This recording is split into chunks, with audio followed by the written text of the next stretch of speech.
Hello, and welcome to Very Kimberly, the healed side of codependency.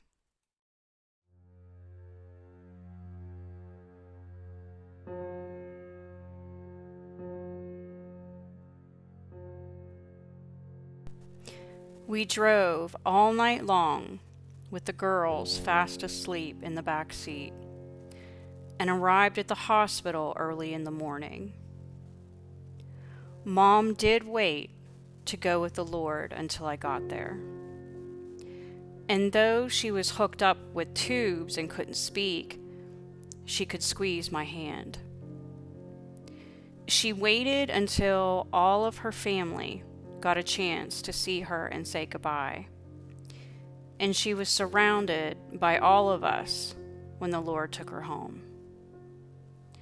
Mom had battled a lung disease her entire life, going in and out of the hospital several times throughout my childhood. But her death was still very sudden, and there is absolutely nothing that can prepare you to lose your mother, not to mention the powerlessness of watching her die. I had spoken to Mom on the phone several months prior to her death, and looking back, I believe she knew that she didn't have much time left. She apologized to me, saying that she was too hard on me as a child. Though I never resented her for that, because I had heard and witnessed with my own eyes how hard her life was. I knew my mother loved me. In fact, my mother was the only one in my entire family who knew what love really was. Mom and I had also talked about Mavis, and after discussing it with Joe, I promised her that I would take care of and look out for Mavis if and when she died, so that Mavis would not go into the foster care system like she had. Joe's only condition was that we would adopt her as our own child.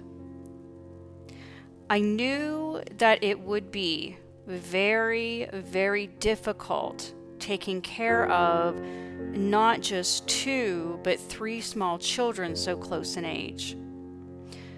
But if faced with that circumstance, I was determined and committed to loving Mavis as my own child. And I thought Joe was too. So after Mom passed away, I had every intention of taking Mavis home with us after the funeral, with every reason to trust and believe that Joe was in agreement. As a matter of fact, during the entire funeral preparations, Joe never uttered a word that he disagreed with that plan. Joe didn't really comfort me at all during that time, but I didn't think much of it because he was helping with the kids and I was helping my dad.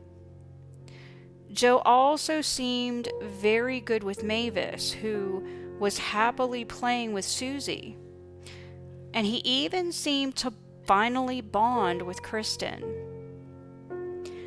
But even when we went to sleep at night with the kids settled in bed, I could still feel Joe's indifference towards me. The entire time we were in Pennsylvania, I had only mere moments to grieve the death of my mother, but they would be the only moments that I would be given. To this very day, I don't believe that I have fully grieved her loss, because surviving in this world without her has always taken priority. See, once we did get back home in North Carolina, Joe's mask came completely off.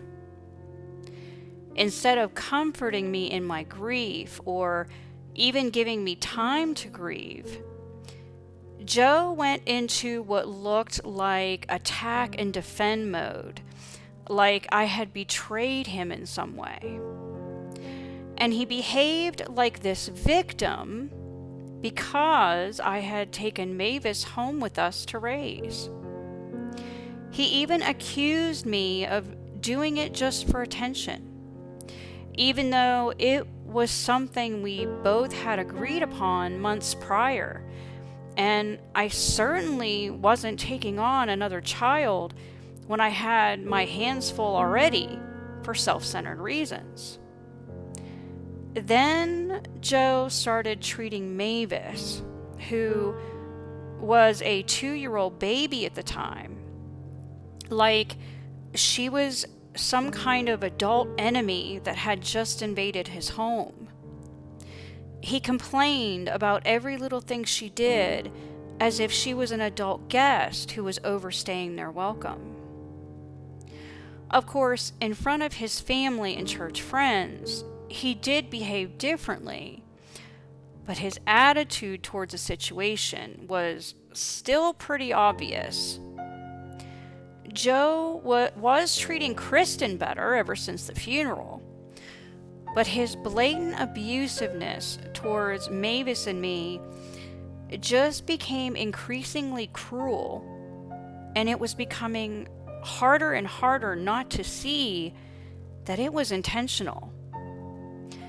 And as much as Joe tried to piece back together this false husband and father image by playing the part for the outside world to see, he could no longer hide his self-centeredness and hate inside our home.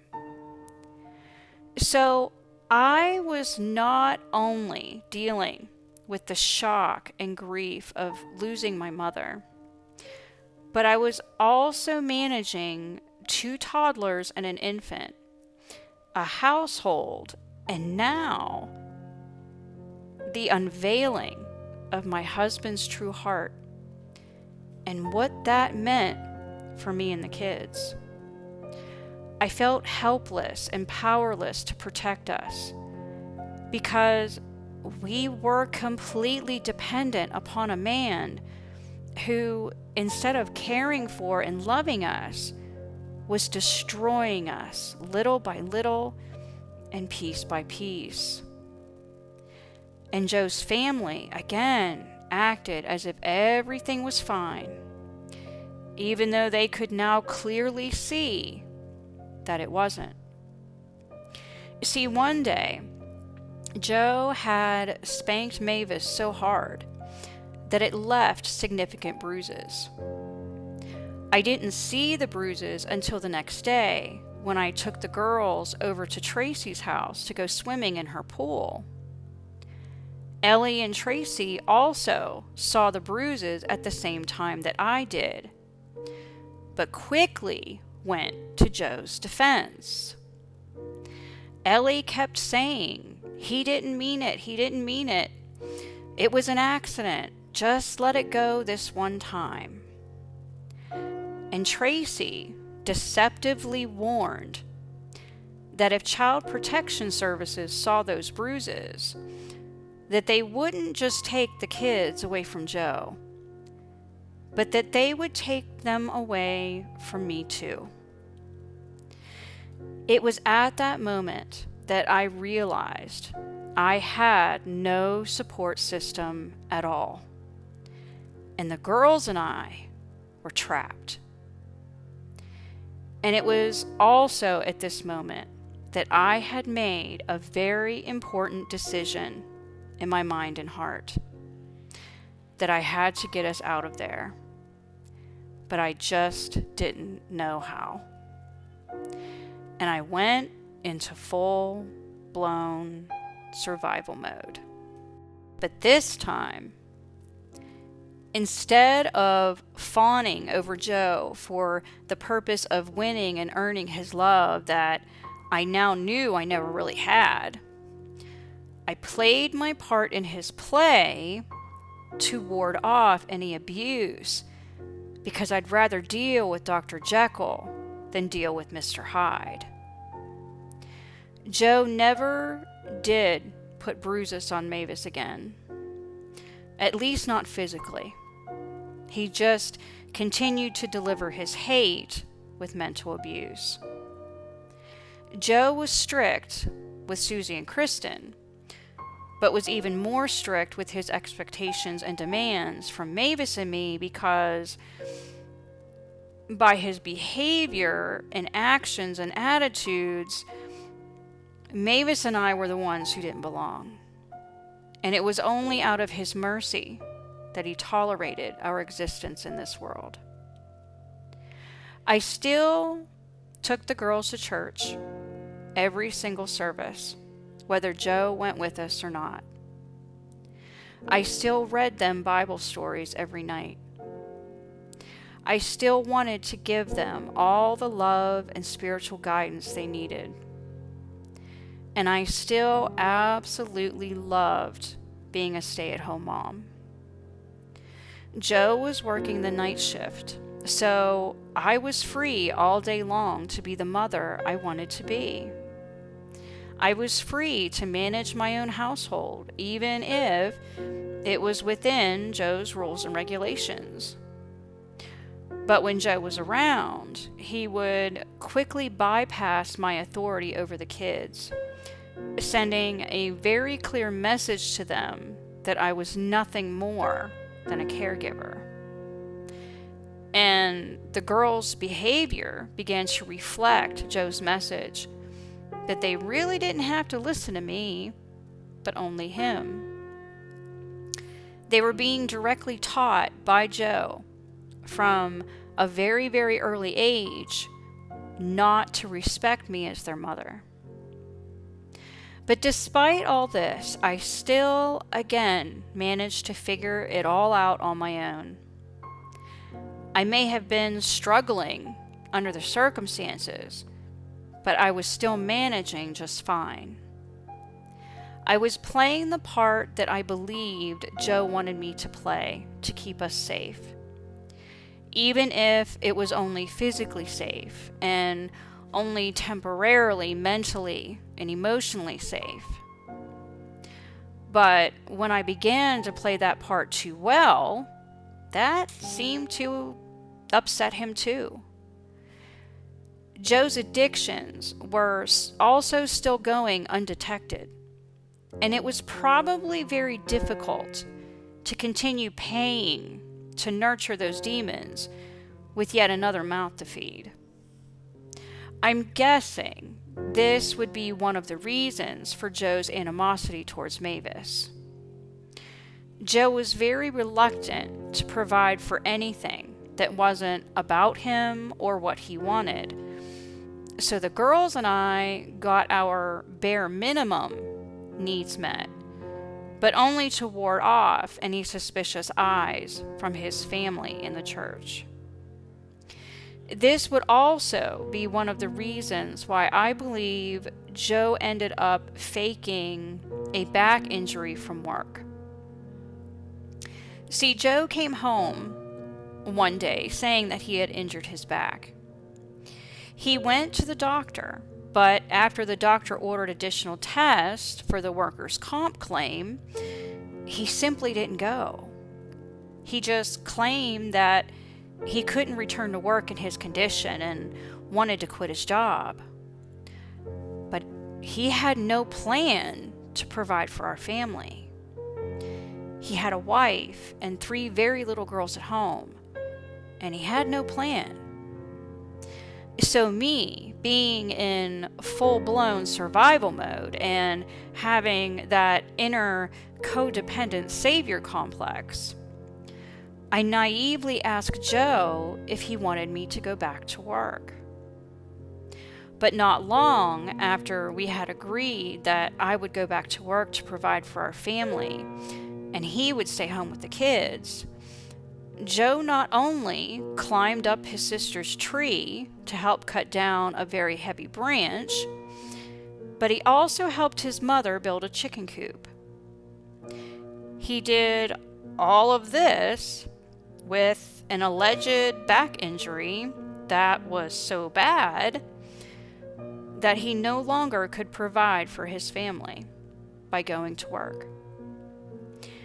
Deep down, I knew that he was lying, even though I played it off like I didn't, because I just couldn't understand why Joe would do such a thing back then. And maybe part of me still wanted to believe that there was still some good in him because our survival depended upon it. But I will be honest, there was also a part of me that saw this situation as an opportunity to regain some of my independence back. And maybe, just maybe, I might be able to have the financial freedom to escape with the kids. God does work in mysterious ways. And the very thing that the enemy uses to destroy us is often also the very thing God uses to set us free. I hope that you'll join me next time.